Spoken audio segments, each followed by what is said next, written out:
ஆமாம், ஏறின தங்கம் இப்போ 2 நாட்களில் பார்த்தோம்னா டக்குன்னு குறைஞ்சிருக்கு. எந்த அளவுக்கு குறைஞ்சிருக்கு அப்படின்னா, சுமார் ஒரு சவரன் ஒன்றுக்கு 16,000 ரூபாய் அந்த அளவுக்கு குறைஞ்சிருக்கு. இந்த மார்க்கெட்டில் ஒரு பெரிய மாற்றங்கள் ஏற்பட்டனால 2 தினங்களில் மட்டுமே இந்த 15,200 ரூபாய் ஒரு சவரன் ஒன்றுக்கு விலை குறைஞ்சி இன்னைக்கு 1,19,200 ரூபாய் ஒரு சவரன் அப்படின்ற அளவுக்கு வந்துருக்கு.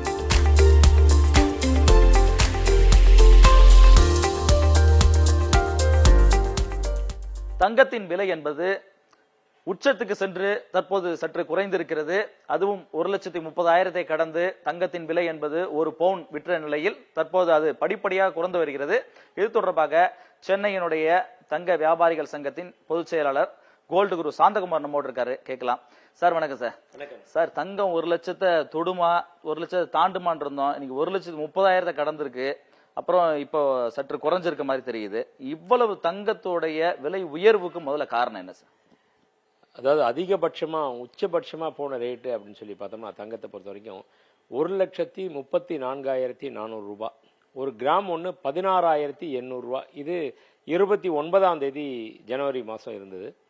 இந்த அளவுக்கு உயர்ந்ததுக்கு காரணம் அப்படின்னு சொல்லி பார்த்தோம்னா 25 ஜனவரி 1ஆம் தேதி வெறும் ஒரு கிராம் 7,150 ரூபா இருந்த தங்கம் படிப்படியாக உயர்ந்து பல்வேறு காரணங்கள். அதுக்கு படிப்படியாக சொல்லணும்னா, ஒன்று இன்டர்நேஷ்னல் லெவலில் ஏற்பட்டிருக்கக்கூடிய பொருளாதார மாற்றங்கள், 2வது அமெரிக்க டாலருடைய வீழ்ச்சி, 3வது ஷேர் மார்க்கெட்டுடைய வீழ்ச்சி. இதில் வந்தாங்க மற்ற துறைகள், அதாவது ரியல் எஸ்டேட், ஃபைனான்ஸ் எல்லாமே சுணக்கமாக போகணும், எல்லாம் கோல்டில் இன்வெஸ்ட் பண்ண ஆரம்பித்தாங்க. அது மட்டும் இல்லாமல் அமெரிக்க அதிபர் டொனால்ட் ட்ரம்ப் பதவிக்கு வந்ததுக்கப்புறமா புது புது கொள்கை விதிப்பு, வரி விதிப்பு செய்தார். ஒவ்வொரு நாட்டு மீது டாரிஃப் வார்ன்னு சொல்லலாம். அதாவது இந்தியா மீது என்ன சொன்னார்னா, ரஷ்யாட்டிருந்து நீங்கள் ஆயில் வாங்குறத நிப்பாட்டினீங்கன்னா வெறும் 25%, அப்படி இல்லை ஆயில் வாங்கிட்டே இருந்தீங்க ரஷ்யா கிட்ட இருந்ததுன்னா உங்களுக்கு உங்கள்கிட்ட இறக்குமதி செய்யும் பொருளுக்கு 50% அப்படின்னாரு. சைனா மீது கிட்டத்தட்ட 100-150% சொல்லிட்டு அடுக்கிக்கிட்டே போயிட்டு இருந்தார். கனடா, இந்த மாதிரி ஒவ்வொரு நாடு மாரியும் அப்போது எல்லாமே தங்கத்தின் விலை அதிகமாகிட்டே இருந்துச்சு. இது மட்டும் இல்லாமல் சர்வதேச அளவில் இருக்கிற மற்ற நாடுகள் எல்லாமே தங்கத்தில் இன்வெஸ்ட் பண்ண ஆரம்பித்தாங்க. குறிப்பாக சொல்லணும் அப்படின்னு சொன்னால் அதுக்கு எடுத்துக்காட்டாக பார்த்தீங்கன்னா போலண்டு, கஜகஸ்தானு, டர்க்கி, சைனா, செக் ரிப்பப்ளிக்கு, உஸ்பெகிஸ்தான், இந்தியா, இந்தோனேஷியா, இந்த மாதிரி எல்லா நாடுகளுமே தங்கத்தில் இன்வெஸ்ட் பண்ண ஆரம்பித்தாங்க. தங்கத்தில் இன்வெஸ்ட் பண்ண மார்க்கெட்டில் டிமாண்ட் ஆயிடுச்சு. டிமாண்ட் ஆனோடனே தங்கத்துடைய ரேட் விலை உயர ஆரம்பிச்சிருச்சு.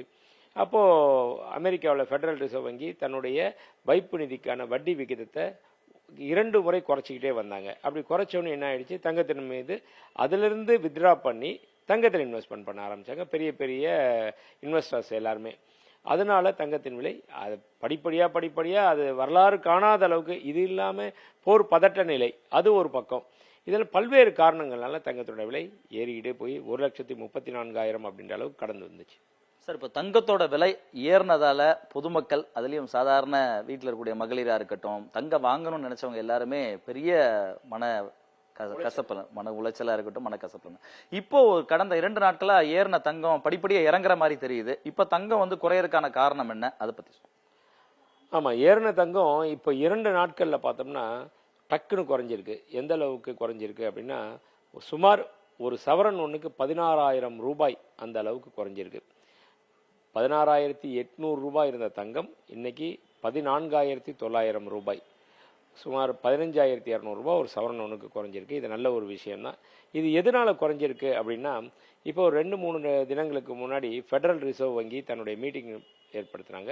அதில் இந்த முறையும் அதே மாதிரி வைப்பு நிதிக்கான வட்டி விகிதத்தை குறைப்பாங்கன்னு எல்லாருமே உலகமே எதிர்பார்த்துச்சு. அப்போ அந்த வர்த்தகம் என்ன ஆயிடுச்சு, அப்போ ஆட்டோமேட்டிக்காக அது குறைஞ்சிச்சுன்னா கோல்டு ரேட் ஏறும். அதற்காக கோல்டு ரேட் ஏற ஆரம்பிச்சிருச்சு. எப்பயுமே ஒரு டிமாண்ட் வரும் இல்லையா, அது அந்த இன்விசிபிள் டிமாண்ட், அது வந்த உடனே கிடுகிடுன்னு கோல்டு ரேட் ஏற ஆரம்பிச்சிது. அதே நேரம் இந்த எம்சிஎக்ஸ், மல்டி கமாடிட்டி எக்ஸ்சேஞ்சுன்னு சொல்லுவோம், அதில் ப்ராஃபிட் புக்கிங் பீரியட் வேறு வந்துடுச்சு. பிக் இன்வெஸ்டர்ஸ்லாம் ஓரளவுக்கு நிறைய லாபம் வந்துக்கிட்டே இருக்குது, பட் புக் என்ட்ரியில தான் இருக்குது. அதை லாபத்தை ஈட்டணும், அதை விற்றா தானே அவங்கள்ட்ட வாங்கி வச்சுருப்பாங்க, அதை ஈட்டணுன்றதுக்காக அவங்க விற்க ஆரம்பிச்சிட்டாங்க. இந்த ரெண்டும் ஒரு சேர வர்றப்போ அந்த ஃபெடரல் ரிசர்வ் வங்கி அந்த வட்டி விகிதத்தை குறைக்கலை, அப்படியே வச்சுட்டாங்க. அப்போது இது குறைப்பாங்கன்னு நினச்சி ஏறின தங்கம் ஒரு பக்கம் குறைய ஆரம்பிச்சிச்சு. இன்னொரு பக்கம் இந்த எம்சிஎக்ஸ்ல ப்ராஃபிட் புக்கிங் பீரியட்னு சொல்லுவோம், அது எல்லாமே வந்து தன்கிட்ட இருக்கிற தங்கத்தையும் வெள்ளியும் விற்க ஆரம்பிச்சிட்டாங்க. அப்படி விற்க ஆரம்பிக்கும் பட்சத்தில்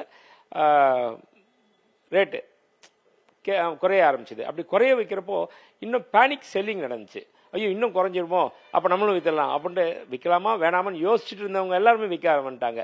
அந்த மார்க்கெட்டில் ஒரு பெரிய மாற்றங்கள் ஏற்பட்டனால 2 தினங்களில் மட்டுமே இந்த 15,200 ரூபாய் ஒரு சவரன் ஒன்றுக்கு விலை குறைஞ்சி இன்னைக்கு 1,19,200 ரூபாய் ஒரு சவரன் அப்படின்ற அளவுக்கு வந்திருக்கு. சார், இப்போ இந்த விலை இறக்கம்ன்றது தங்கத்தோட விலையில இறங்கி வரக்கூடியது இன்னும் அடுத்த சில நாட்கள் தொடருமா? எந்த லெவல்ல வந்து ஒரு கான்ஸ்டன்டா நிக்கும்? 1 லட்சத்தை விட கம்மியா குறையுமா? இல்ல கடந்த ஆண்டுகள் டிசம்பர்ல நவம்பர்ல இருந்த மாதிரி அந்த ரேஞ்சுக்கு வருமா? எப்படி வரும்? கண்டிப்பா 1 லட்சத்துக்கு கீழே வரும்ன்றது சொல்லவே முடியாது. ஏன்னா ஒரு பெஞ்ச் மார்க் போல ஆயிடுச்சு அந்த 1 லட்சம்ன்றது. அதுக்கப்புறம் இன்னும் உயர்ந்துக்கிட்டு தான் இருக்கும். இப்போவே அடுத்த வாரத்திலேயே பார்த்தோம்னா மண்டே டியூஸ்டேக்கு மேலேயே மார்க்கெட் ஓப்பன் ஆனதுக்கப்புறமே தங்கத்தின் விலை உயர்வதற்கு உண்டான வாய்ப்புகள் தான் இருக்குது. ஏன்னா இப்போ நல்ல ஒரு கிராஷ் அப்படின்னு தான் சொல்லலாம். அந்த அளவுக்கு அதிகமாக குறைஞ்சிருக்கு. இனி திருப்பி உயரும் அப்படின்னு தான் எதிர்பார்க்கப்படுது. சார், இப்போ நம்ம சென்ட்ரல் பட்ஜெட் வந்து தாக்கலாக இருக்கிறது. நாளைக்கு இந்த சென்ட்ரல் பட்ஜெட் வரும் பட்சத்துல இதுல தங்கத்தோட விலை ஏற்றத்திலேயோ இறக்கத்திலேயோ ஏதாவது எதிரொலிக்குமா? இது எந்த அளவுக்கு வந்து தங்கத்தின் மீது பட்ஜெட் ரிலேட்டட்ல என்ன மாதிரி இருக்கும்? பட்ஜெட்டை பொறுத்த வரைக்கும் இந்த பட்ஜெட்டு தங்கத்துக்கு ஒரு சாதகமான பட்ஜெட்டாக இருக்கும் அப்படின்னு எதிர்பார்க்குறோம். ஏன்னா அதுக்காக நிறைய எக்ஸசைஸ் பண்ணியிருக்கோம், ரெப்ரசன்டேஷன் கொடுத்துருக்கோம் எங்கள் அசோசியேஷன் சார்பிலேருந்து எல்லாமே. அதனால் இந்த இறக்குமதி வரியை மேபி எடுக்கலாம். அப்படி எடுத்துட்டாங்க அப்படின்னா ஒரு 6,000 ரூபாலேருந்து 7,000 ரூபா தங்கம் குறையறதுக்கு வாய்ப்பு இருக்குது. அதுபோல் கோல்டு டெபாசிட் ஸ்கீம் கொண்டு வரலாம். அப்படி கொண்டு வந்தாலும் தங்கத்தில் வந்து ஃப்யூச்சரில் அது வந்து வச்சிருக்கவங்களுக்கு மிகப்பெரிய ஒரு நல்ல ஒரு வரப்பிரசாதமாக அமையும்.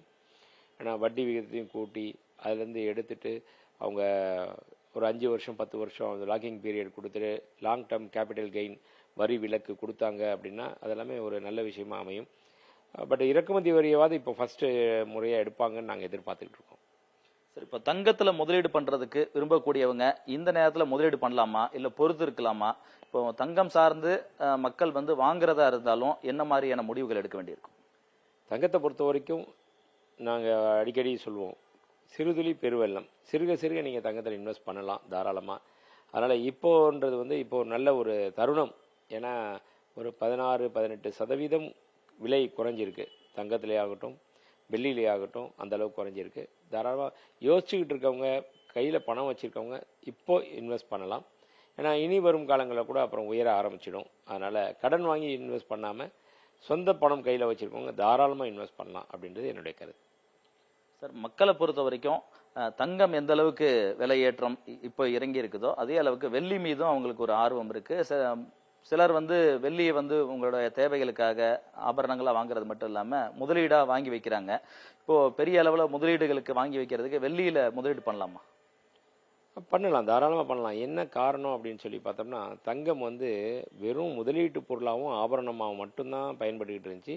தொழிற்சாலை பயன்பாடு அப்படின்னா 1 அல்லது 2% மட்டும்தான் தொழிற்சாலை பயன்பாடாக இருந்துச்சு. ஆனால் வெள்ளியை பொறுத்த வரைக்கும் இப்போ அதனுடைய இது மாறி போயிடுச்சு. வெள்ளியும் அதே மாதிரி தான் இருந்துச்சு. முதல்லலாம் வந்து வெறும் இன்வெஸ்ட்மெண்ட் ஆங்கிள்லையும் அணிகலன்கள் ஆபரணங்கள் இந்த மாதிரி மட்டும்தான் இருந்துச்சு. ஆனால் இன்னைக்கு பர்சன்டேஜ் வைஸ் பார்த்தோன்னு வைங்களேன், இன்வெஸ்ட்மெண்ட்டு இந்த பாரு பாத்திரங்கள் வெள்ளி பாத்திரங்கள் வெள்ளி நகைகள் இது எல்லாமே சேர்த்தாலே 38% தான் யூசேஜ் இருக்குது. மீதி 62% இண்டஸ்ட்ரியல் யூசேஜ் இருக்குது. அதுவும் இண்டஸ்ட்ரியல் யூசேஜ்னா சாதாரணமாக சொல்கிற அளவுக்கு இல்லை. இனி வரும் காலங்களில் நமக்கு தேவைப்படுற அளவுக்கு, அதாவது solar panel, vehicle, electrical vehicle, இன்றைக்கி அரசாங்கமே நிறைய மானியம் கொடுத்து வெஹிக்கிள் தயாரிக்கிறதுக்கும் உற்பத்தி பண்ணுறதுக்கும் மார்க்கெட்டிங் வர்றதுக்கும் நிறைய ஹெல்ப் பண்ணுறாங்க.